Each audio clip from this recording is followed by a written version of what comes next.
مولانا الیاس قادری صاحب سے سوال ہے، یہ جو پلاسٹک کی خالی بوتلیں ہوتی ہیں، زمزم لکھا ہوتا ہے، لوگ پھینک دیتے ہیں، باہر بھی پھینک دیتے ہیں، یہ کیا اس کو رکھنا ثواب میں شامل ہوتا ہے؟ آب زمزم لکھا ہوتا ہے برابر بوتلیں، تو ظاہر اس پہ کہ مقدس حروف لکھے ہوئے ان کا احترام ہے، تو اس کو پھینکنا نہیں چاہیے، ادب کی جگہ رکھنا چاہیے۔ استعمال کی چیزیں بوتلیں گھروں میں آب زمزم شریف کے علاوہ بھی کام تو آتی ہیں، استعمال کر لی جائے، وہ بھی لے لیتے ہوں گے، اسکریپ والے بھی، پرانے سامان والے بھی ہمارے ہاں تو لے لیتے ہوں گے، لیکن ہر ملک میں ایسا نہیں ہوتا، تو پاکستان میں تو ایسا ہوتا ہے، ہندوستان میں بھی ہوتا ہوگا اور کئی ملکوں میں ہوتا ہوگا، تو بیچ دیا جائے اس کو اگر بکتی ہے تو۔ صلو علی الحبیب صلی اللہ علیہ محمد۔ قلیل روزی پہ دو قناعت، فضول گوئی سے دے دو نفرت، نبی رحمت شفیع امت۔ یا مرشدی یہ ارشاد فرمائیں کہ قلیل روزی کی دعا کرنے میں کیا حکمت ہے؟ کثیر کی بھی تو دعا کی جا سکتی تھی۔ فی زمانہ مہنگائی بہت زیادہ ہے اور کثیر نہیں ہوگا تو دعوت اسلامی کے لیے ہم خرچ کیسے کریں گے؟ دیگر اپنے نظام کیسے چلائیں گے؟ اپنا لائف سٹینڈرڈ بھی تو مینٹین کرنا ہوتا ہے۔ تو آپ کے مدنی مذاکروں سے ایسا لگتا ہے کہ جیسے بندے کو بہت زیادہ مال کی جستجو ہونی ہی نہیں چاہیے، قدر کفایت پر اور ایک نارمل بیلنس لائف جو ہے وہ گزارے۔ تو اس حوالے سے کتنا دنیا داری کے لیے اور مال کی جستجو میں کتنا وقت دے، کتنا اپنی آخرت کے لیے جو ہے وہ وقت نکالے، بیلنسڈ لائف کیسے گزارے، اس کے حوالے سے کچھ مدنی پھول ارشاد فرما دیں۔ اور دوسرا یہ بھی ارشاد فرمایا کہ اگر کسی کے پاس صرف اتنا ہے کہ وہ اپنا گھر کا نظام درست چلا رہا ہے لیکن بہت زیادہ نیکی کے اور کار خیر کے کاموں میں خرچ نہیں کر سکتا، تو آیا کار خیر کے کاموں میں خرچ کرنے کے لیے مزید اس کو جستجو مال کی بڑھانی چاہیے، یا جتنے پہ ابھی اس کا گھر کا نظام چل رہا ہے تھوڑا بہت نفلی صدقات بھی حسب توفیق دے رہا ہے تو اسی پہ اکتفا اس کو کرنا چاہیے؟ جزاک اللہ خیرہ۔ قلیل روزی پہ دے قناعت، یہاں مراد یہ تھوڑی ہے کہ یا اللہ مجھے تھوڑا سا مال دے اور قناعت دے دے، میرے بچے فاقے کریں ان کو قناعت دے دے، یہ مراد کس نے لے لی یار؟ یعنی یہ کہ قلیل روزی، یعنی اگر مجھے زیادہ مال نہیں بھی دیتا یا اللہ، اگر میری قسمت میں زیادہ مال نہیں، ظاہر ہے کہ ہر ایک تو مالدار اور پارٹی اور سرمایہ دار تو ہوتا نہیں ہے نا، بہت سے بیچارے کم تنخواہوں میں گزارا کر رہے ہوتے ہیں، تو یا اللہ چاہے میری تنخواہ کم ہو تو مجھے پھر تو قناعت کی نعمت دے دے کہ جتنا دیا بس اس پر میں راضی رہوں، دوسرے کے مال پر میری نظر نہ رہے، یہ مراد آپ اس سے لیں۔ لیکن یہ مانگی تھوڑی روزی جاری ہے، یہ مراد نہیں ہے۔ میں تو کئی بار کہتا ہوں کہ یا اللہ اتنا دے کہ ہم کسی کے محتاج نہ رہیں، کسی کے آگے ہاتھ نہ پھیلائیں۔ میں نے یہ کب کہا کہ یا اللہ ہمیں فاقہ مست کر دے، اتنا نہ دے کہ ہم پیٹ بھر کے کھانا کھا سکیں، یہ تو کبھی آپ نے نہیں سنا ہوگا مجھ سے۔ تو اللہ پاک جتنا دے، جو دے اس پر بندہ راضی رہے، شکوہ نہ کرے، گلہ نہ کرے۔ اب رہا یہ کہ اس لیے کمانا تاکہ وہ نیکی کے کاموں میں خرچ کرے، تو امام غزالی رحمۃ اللہ علیہ نے اس کی مذمت فرمائی ہے کہ یہ مطلب ثواب کمانے کے اور موقع بھی تو ہے نا، خالی مال خرچ کرنے سے ہی بندہ کیا کما سکتا ہے؟ مال مانگ کر اپنے آپ کو رزق میں کیوں مطلب ڈالتے ہو کہ مال آ گیا تو خرچ کرنے کا جذبہ سلامت رہے گا بھی یا نہیں؟ اس کی کیا مطلب گارنٹی؟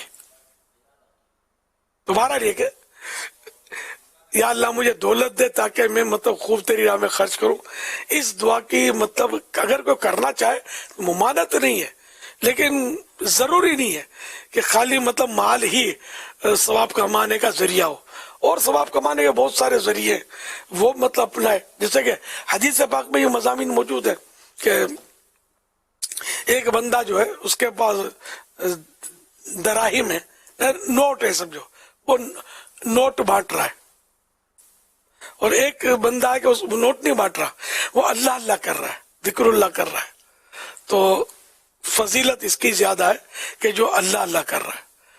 اب نوٹ بانٹ کر آپ کتنا کما لو گے؟ اللہ اللہ کر کے اس سے زیادہ کما لو گے۔ حضرت سیدنا سلیمان علیہ نبینا علیہ الصلوۃ والسلام کو اللہ پاک نے ہوا پر بھی حکومت دی تھی، پرندوں پر، چرندوں پر، جنات پر، آپ کی حکومت تو بہت بڑی تھی۔ تو حضرت سلیمان علیہ السلام اپنی مختلف رعایا کے ساتھ وہ ہوا پر پرواز کرتے ہوئے وہ جلوس کے ساتھ گزرے. ایک نیک آدمی عبادت میں مشغول تھا تو وہاں سے بھی گزرے. اس نے رشک کی نظر سے دیکھا, حسرت کا اظہار کیا. کچھ اس طرح کا واقعہ امام غزالی رحمۃ اللہ علیہ نے لکھا ہے. تو حضرت سلیمان علیہ السلام نے ارشاد فرمایا کہ سلیمان علیہ السلام کی ساری حکومت اور یہ جاؤ جلالی جو نا یہ ایک طرف ہے اور اللہ پاک کا ذکر ایک طرف ہے. اللہ پاک کے ذکر کی اہمیت زیادہ ہے. اس طرح کا واقعہ ہے. تو یوں مطلب دنیاوی اشیاء جو ہے ان کی بہتات یا کثرت کا مطلب یہ نہیں کہ ہر چیز سے کوئی افضل بھی ہو. اس کی فضیلت تو دنیاوی دولت کی کوئی فضیلت نہیں ہے. دنیا کا کتنا ہی مال کو جمع کر لے, اگر 100% حلال ہے, نیت میں کوئی فطور فساد خرابی نہیں ہے, تب جا کر یہ مباح ہے. یعنی اس میں نہ ثواب ہے نہ گناہ ہے. یہ ذہن میں رکھے گا. ہاں, اب اگر کوئی ثواب کے لیے یہ کما رہا ہے کہ مجھے اس لیے یا اللہ دے میرے ماں باپ بیچارے مطلب کہ تکلیف میں ان کی خدمت کروں, تو اس لیے اگر یہ مال کما رہا, یہ نیت اس کے ثواب کی ہے. بال بچوں کے لیے اس لیے کما رہا ہے کہ ان کی گزر بسر میرے ذمے ہے, میری زیر کفالت ہے, تو اے اللہ پاک تو میری مدد فرما تاکہ میں ان کی کفالت کر سکوں, ان کو پال پوس سکوں. تو اب اس لیے کمانا چاہتا ہے تو یہ نیت بھی ثواب کی ہے, اس میں ثواب ملے گا اس کو. تو یہ صورتیں بنتی ہیں ثواب کمانے کی. مطلقاً یہ کہنا کہ میں مطلب کماؤں تاکہ راہ خدا میں خرچ کروں, تو اس کے مطلب پذیرا ہی نہیں ہے کہ اور راہ خدا میں کام کرنے کے بہت سارے مواقع ہیں, ان کے ذریعے بندہ ثواب کمائے. دولت کے پیچھے نہ جائے کہ دولت نے کسی کا بھلا کیا نہیں ہے, نہ یہ کسی کا ساتھ وفاق کرتی ہے. دولت آتی ہے تو بندہ بہت کچھ ہو جاتا ہے, آنکھیں پھیر لیتا ہے. حضرت ابو حذیفہ رضی اللہ عنہ کسی صحابی کا واقعہ ہے کہ وہ کسی سے ناراض ہوئے, تو انہوں نے اس کو کہا کہ اللہ تعالی تیرے جان میں تندرستی اور تجھے دنیا کی دولت سے مالا مال کرے. تو امام غزالی رحمۃ اللہ نے اس کو مطلب اس معنی میں لیا کہ جب تیری جان میں تندرستی آئے گی تو تیرے اندر تکبر آئے گا, تو برباد ہوگا, اور تیرے جب مال مل جائے تاکہ تو اس دولت کے ذریعے تو گناہوں میں جا پڑے.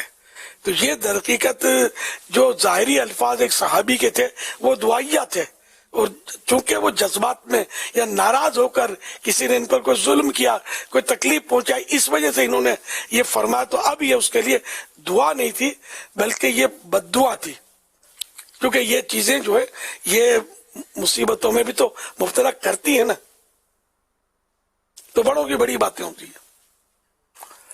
صلی اللہ تعالی علی محمد. حضور اس موضوع پر ایک تو یہ بات عرض کرنی تھی کہ ہمارے ہاں گھر پر یعنی بیوی بچوں پر اہل خانہ پر خرچ کرنے کو ثواب کیوں نہیں سمجھا جاتا, جبکہ روایتیں بڑے واضح ہیں کہ افضل صدقہ وہ ہے جو تو اپنے بیوی بچوں پر خرچ کرتا ہے. اور اس طرح بھی روایت کا خلاصہ ملتا ہے کہ میزان عمل پر جو وزنی عمل ہوگا اس میں وہ بھی صدقہ ہوگا جو کسی نے اپنے گھر والوں پر جو خرچ کیا. تو یہ گھر والوں پر خرچ کرنے کو ایک نیک عمل نہ سمجھنا, یہ بھی میرا خیال اس طرف اگر توجہ دلائی جائے. اور دوسرا یہ کہ جو قناعت یا کہ تو مجھے اس پر وہ حدیث یاد آ رہی تھی حضور کہ رسول اکرم صلی اللہ علیہ وسلم کی اس طرح حدیث ملتی ہے کہ یا اللہ محمد اور آل محمد کو با کفایت رزق عطا فرما. مفتی احمد یار خان نعیمی علیہ رحمٰن نے اس کی بڑی خوبصورت وضاحت کی ہے کہ یہ با کفایت جو ہے نا یہ بڑا جامع لفظ ہے کہ ہر ایک کی کفایت الگ ہوتی ہے. کوئی 2 افراد ہیں, کسی گھر میں 6 افراد ہیں, کسی گھر میں زیادہ ہیں, کوئی اپنے علاوہ اوروں کی بھی کفالت کر رہا ہوتا ہے. تو با کفایت رزق کے اندر بہت کچھ آ جاتا ہے کہ یا اللہ مجھے با کفایت یعنی جتنا اس کا ہے نا اللہ پاک اس کو اتنا عطا فرمائے. تو نبی پاک صلی اللہ علیہ وسلم اپنی اور اپنی آل کے لیے یہ دعا کی تھی یا اللہ محمد اور آل محمد کو با کفایت رزق عطا فرما صلی اللہ علیہ وآلہ وسلم.